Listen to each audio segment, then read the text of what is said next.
Subscribe करें और bell दबाएं ताकि कोई खबर रह न जाए। आज पाकिस्तान पीपल्स पार्टी के चेयरमैन बिलावल भुट्टो जरदारी जो लाहौर में मौजूद है, उनका कहना है कि नैब का इदारा बिल्कुल बंद कर दिया जाए। चेयरमैन नैब में शर्म और हया है तो वो इस्तीफ़ा दे दें। साथ ही साथ उन्होंने कहा कि नैब आमिर का बनाया हुआ काला कानून है। अगर नैब के इदारे को बंद करने का फैसला है तो इसका तरीक़ाकार क्या हो सकता है। सवाल ये पैदा होता है कि क्या पाकिस्तान पीपल्स पार्टी और पाकिस्तान मुस्लिम नून की हुकूमतें बैक वक्त 10 साल तक रहीं वफाक में, तो क्या उन्होंने कभी ऐसा सोचा कि नैब के कवानीन में तरमीम या नैब के इदारे को बंद करना चाहिए या नहीं। सवाल ये भी पैदा होता है कि आज नैब में जो केसेस हैं जिनके बारे में बार बार हुकूमत ये दावा करती है कि इनमें 99% केसेस अपोजिशन के लोगों के खिलाफ हैं, वो तमाम के तमाम आज से 2 साल पहले के हैं, यानी कि उनके दौरे हुकूमत में बनाए नहीं गए। तो एक दूसरे की हुकूमतों में होते हुए एक दूसरे की मुखालिफत में जो केस बनाए गए हैं वो नैब के हवाले से उनमें आज अगर सख्ती है तो फिर पाकिस्तान पीपल्स पार्टी, पाकिस्तान मुस्लिम नून, जमीयत उलमा इस्लाम फे या दीगर अपोजिशन की जमातें उसको बंद करने की बातें और नैब के कानून को ख़त्म करने की बातें कर रही हैं। नया कोई नैब का इदारा, कोई ऐसा एहतसाब का इदारा जो नैब से बिल्कुल मुख्तलिफ हो, क्या उस पर इत्तेफाक नेशनल असम्बली में हो सकता है? ऐसा कोई इदारा बनाने के हवाले से कोई कानून साजी अमल में लाई जा सकती है या नहीं, ये बहरहाल एक अहम सवाल है। आज प्रोग्राम में इस पर भी बात करेंगे, लेकिन साथ ही साथ एक और मामला है कि कोरोना की वजह से बिल्कुल अपोजिशन, जिसे कहा जाए कि ठंडी हो गई, उस अपोजिशन का तरीक़ाकार क्या होगा कि अगले आने वाले वक्त में वो किसी एहतजाज की तैयारी करेंगे। शहबाज शरीफ साहब की सेहत ख़राब है, उनके सेहतमंद होने के बाद और ईद के गुजरने के बाद APC बुलाने और कमेटी बनाने पर जो इत्तफाक राय हुआ है वो हुकूमत के खात्मे, हुकूमत को गिराने, हुकूमत को घर भेजने के अल्फाज से ज़्यादा कहीं अमली जामा पहनाते हुए अपोजिशन नज़र आएगी या नहीं। सवाल ये भी पैदा होता है कि हुकूमत को किसी भी किस्म का कोई ख़तरा नहीं। तर्जुमान उसके कहते हैं कि अपोजिशन खुद अपने आप में तकसीम है, जब वो इकट्ठी नहीं हो सकती है तो किस तरह से वो हमारे खिलाफ मामलात करेगी। जब हुकूमत की तरफ से रद्द-ए-अमल सामने आ रहा है नैब को इदारे को ख़त्म करने और साथ ही साथ APC बनाने के हवाले से, तो फिर जवाब आता है कि करप्शन फ्री पाकिस्तान बनाना ही पाकिस्तान तहरीक इंसाफ का अव्वलीन फ़र्ज़ और अव्वलीन मंशूर था और वही किया जाएगा। और कहा जा रहा है कि अगर नैब को बंद कर दिया जाए तो क्या फिर लूट मार की इजाज़त दी जाए। ये भी आज कहा गया मुराद सईद की जानिब से कि रायविंड और सिंध दोनों को आज़ाद करवाना है इन लुटेरों से और वडेरों से। अब देखना यह है कि अगले आने वाले वक्त में पाकिस्तान मुस्लिम नून जो सबसे बड़ी जमात है, पाकिस्तान पीपल्स पार्टी अपोजिशन की दूसरी बड़ी जमात, एक सूबे में हुक्मरान जमात, वो वफाक और पाकिस्तान तहरीक इंसाफ के हवाले से क्या लाया अमल बना पाती है। क्योंकि 2 साल से मुसलसल ये बात की जाती रही पहले कि ये सिलेक्टेड इलेक्शन है, इलेक्शन को कबूल कर लिया गया।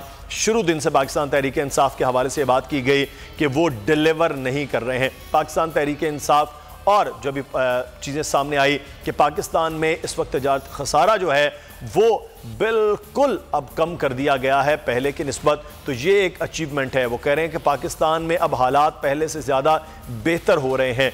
लेकिन एक आम आदमी के लिए वाकई हालात बेहतर हैं या नहीं? क्या चीनी, आटा, पेट्रोल, गंदम ये क्या लोगों को मैसर हो रहा है नहीं? या जो कीमतें बढ़ी जिस पर फौरी तौर पर वज़ीर आज़म ने कहा कि माफियाज जो हैं वो इस वक्त हुकूमत के लिए, इस मुल्क के लिए नासूर हो गए, उन माफियाज के ख़िलाफ़ कोई कार्रवाई हुई या नहीं? क्या जब पेट्रोल की कीमत बढ़ाई गई तो पेट्रोल की कीमतें बढ़ाने वाले कंपनियों के सामने घुटने टेकने पर मजबूर हो गई हुकूमत, उस पर कोई फ़ैसला हुआ या नहीं? चीनी कमीशन बना लिया गया, चीनी कमीशन बनाने के बाद जिम्मेदारों के तयन का मामला भी हो गया, वो लोग सुप्रीम कोर्ट चले गए और अब क्या उनके खिलाफ कोई कार्रवाई होगी या नहीं, ये सवाल बहरहाल अहम है। लेकिन इस सारे सिनेरियो में 2 साल में अगर अपोजिशन अब किसी एहतजाज की सूरत में जाती है तो क्या अवाम अपोजिशन का साथ देंगे या नहीं, ये सवाल भी अहम है। और आज हम इन तमाम सवालात के जवाब जानेंगे हुक्मरान जमात के लोगों से भी, और साथ ही साथ बात करेंगे उन वकला से भी, अपोजिशन के लोगों से भी बात करेंगे कि क्या चीज़ें जो हैं वो इस वक्त अगले आने वाले वक्त में सामने आ सकती हैं। बहरहाल एक चीज़ बड़ी अहम है इस वक्त पाकिस्तान में कि कोविड-19 के हवाले से जितनी भी चीज़ें आ रही हैं उन चीज़ों को देखते हुए एक चीज़ बड़ी खुलकर सामने आई कि पाकिस्तान में इस वक्त अगर ये मामलात मज़ीद आगे बढ़ते हैं तो पाकिस्तान की हुकूमत और पाकिस्तानी अवाम के लिए मुश्किलात पैदा हो सकती हैं। और बार बार इस वक्त मुतालबा हो रहा है अपोजिशन की जानिब से कि नैब के इदारे को बंद कर दिया जाए। जिस किस्म की कार्रवाइयाँ हुई और जिस किस्म के रिमार्क सुप्रीम कोर्ट ने नैब के हवाले से अपने फैसले में दिए भी हैं। इस वक्त सीनियर कानूनदान आरिफ चौधरी साहब हमारे साथ मौजूद हैं। बहुत शुक्रिया चौधरी साहब आपके वक्त का। चौधरी साहब, ये नैब के इदारे को बंद कर दिया जाए, गुज़श्ता रोज़ पाकिस्तान मुस्लिम नून के रहनुमाओं की प्रेस कॉन्फ्रेंस थी, आज चेयरमैन पीपल्स पार्टी बिलावल भुट्टो ने ये बात की कि नैब के इदारे की वाकई अब ज़रूरत नहीं रही है। बहुत शुक्रिया। गुजारिश ये है कि पाकिस्तान का सियासतदान और पाकिस्तान की अशराफिया जो किसी सूरत में भी मौजूद है, जहाँ भी ताकतवर वो पब्लिक ऑफिस होल्डर्स हैं, उन सब की ये ख्वाहिश है और बड़ी खूबसूरत ख्वाहिश है कि पाकिस्तान में अकाउंटेबिलिटी ना हो। उनसे कभी पूछा ना जाए कि पैसा उन्होंने कहाँ से बनाया, और ये जो तजारत वो कर रहे हैं, सियासत की तजारत या तजारत में सियासत और सियासत में तजारत, ये कैसा ये कारोबार वो क्यों चला रहे हैं, और उनके पास जो अरबों रुपए के असासे दिनों में बन जाते हैं, ये क्यों बनते हैं, ये उनकी ख्वाहिश है।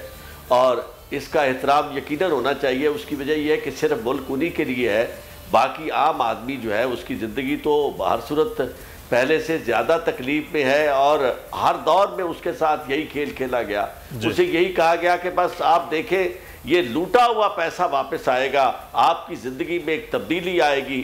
आज यकीन माने वो जो तकरीरें हैं जो हमने घंटों सुनी इमरान खान साहब की, अब वो तकरीरें ज़हन में जब आती है तो यकीन माने एक नाइटमेयर का तस्वर होता है। ऐसे लगता है कि जैसे हम एक बहुत बुरा ख्वाब, भयानक ख्वाब देख रहे थे।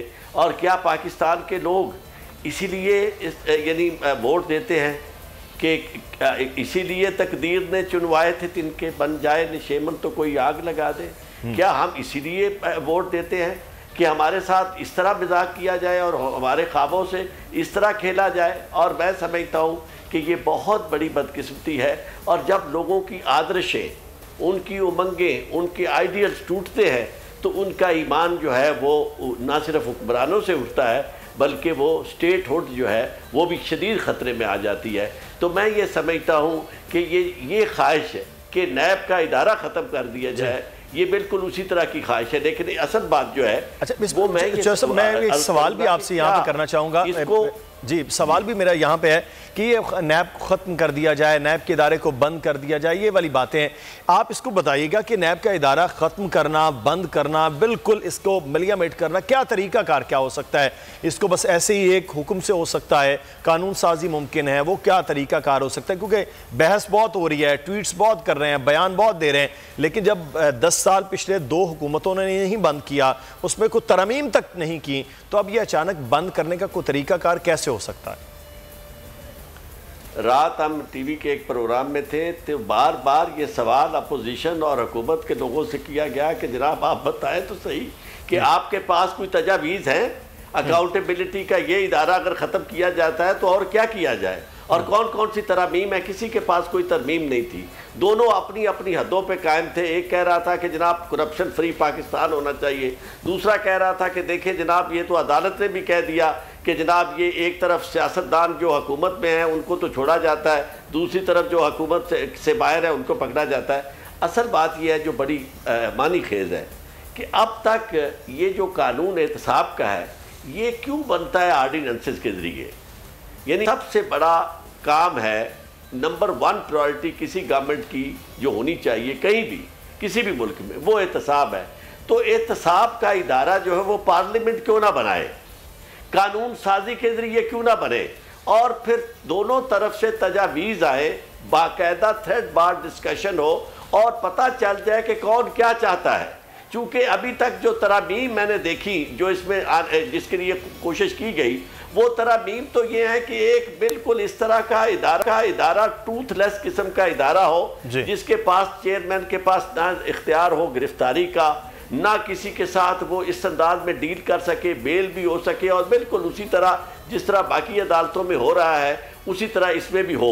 तो मसला ये है कि ये जितने अरसा गुजरा है, इस सारे अरसे में कोई एक वेस्टेड इंटरेस्ट है जिसने पैसा बनाया है, और वो उनकी ख्वाहिश ये पहले दिन से उनकी कोशिश यही थी, और आज वो मुझे कामयाब होते नज़र आ रहा है कि जनाब इतना शोर मचाया जाए और ऐसी सूरत हाल पैदा हो जाए कि सब कहें कि जी इंतकाम है। और उसमें बदकिस्मती ये है कि जो रोल था इस इदारे का वो भी कोई ऐसा नहीं रहा कि जिसे काबिल सताइश कहा जाए। आप देखें इस चेयरमैन साहब से, जो कि खुद एक रिटायर्ड जज हैं, अरसे से आपके इस पर टेलीविजन के जरिए भी और जगह पे भी हमने बार बार गुजारिश की कि हजूर आपसे लोग तवक्को ये करते हैं कि आप चूंकि मुनसिफ रहे हैं, आपको कानून के तकाज़ों का पता है, सबसे पहले आप अपने घर को दुरुस्त करें। आपके घर के अंदर वहां दुरुस्तगी जो सब नजर ही नहीं आई है, दुरुस्तगी वो तो एक केस है 6-6 साल के 4-4 साल से वो तवालत का इख्तियार है, उस पर जो इंक्वायरी तक इन्वेस्टिगेशन को नहीं लाया जा रहा है, ये एक बड़ा अलमिया उनके अपने वहां पर नजर आ रहा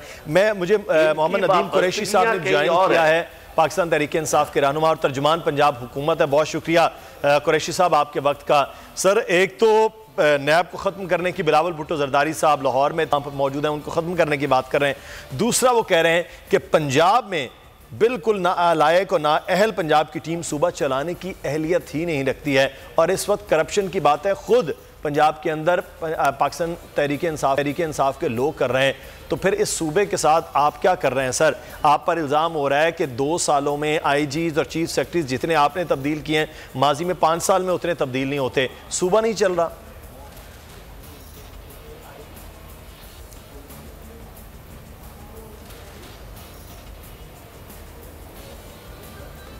कुरैशी साहब आप सुन सकते हैं? जी बिस्मिल्लाहिर्रहमानिर्रहीम। जी मुझे आवाज़ आ रही है। जी जी जी जी जी बिस्मिल्लाहिर्रहमानिर्रहीम।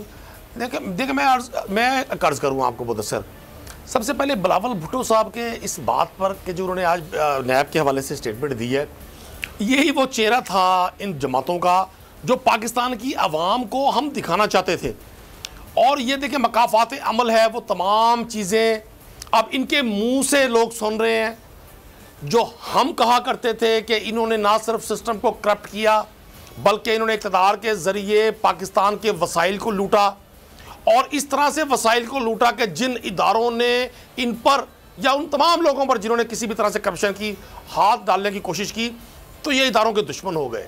मैं कहीं ये बात नहीं करने जा रहा कि जी नैब के तमाम कवानीन ठीक है, हर जगह इस्लाहे अहवाल की गुंजाइश मौजूद है, लेकिन मुझे बताएं कि इक़्तिदार में रहने वाले ये जो मेगा करप्शन के जो स्कैंडल्स हैं, ये आप चाहते हैं कि किसी पुलिस या किसी ASI से उसकी तफ्तीश करवाई जाए? ये एक मजाक उड़ाया जा रहा है पूरी कौम के साथ। और जरदारी जूनियर सब समझते हैं शायद कि उनकी इन बातों से लोग बेवकूफ़ बन जाएंगे। हुजूर ऐसा नहीं है। ठीक है, मैं पाकिस्तान तहरीक इंसाफ का पार्ट हूँ, अपनी गवर्नमेंट अपनी जमात को रिप्रेजेंट कर रहा होता हूँ। बहुत सारी जगहों पर मैं समझता हूँ चीज़ें बेहतर होनी चाहिए, लेकिन जो गदर माजी में बचा रहा, जिस तरह से पाकिस्तान को इंटरनेशनली एक करप्शन का फेम दिया गया, जिस तरह से पाकिस्तान में इक़्तिदार के लोगों के हवाले से खौफनाक कहानियाँ मंजर आम पर आती रहीं। आप क्या समझते हैं कि इमरान खान ने इस पिछले 2 साल में इमरान खान का कोई भी एक वेस्टर्न इंटरेस्ट साबित हुआ हो? इमरान खान ने इस मुल्क के मफादात को कोई नुकसान पहुँचाया हो?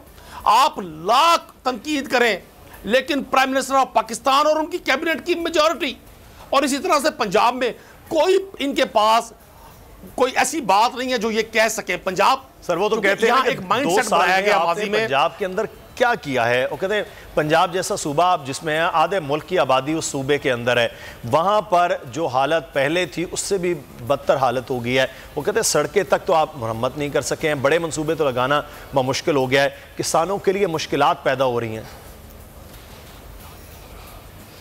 ये इस सदी का सबसे बड़ा झूठ है। अच्छा, जरदारी जूनियर अगर ये बात ना करें, उनके पास कहने को क्या है? मैं पंजाब का रहने वाला हूं। पंजाब में 35,000 किलोमीटर इरिगेशन सिस्टम अपग्रेड किया गया है। पंजाब की हिस्ट्री में आप एजुकेशन पे, आप एग्रीकल्चर पे, आप किसी भी एक स्पेसिफिक टॉपिक पे प्रोग्राम करें और पीपल्स पार्टी के लोगों से कहें चीजें ब्लैक एंड व्हाइट में पेश करें, कौम को वर्गलाना बड़ा आसान है। सब्सक्राइब करें और बेल दबाएं ताकि कोई खबर रह न जाए।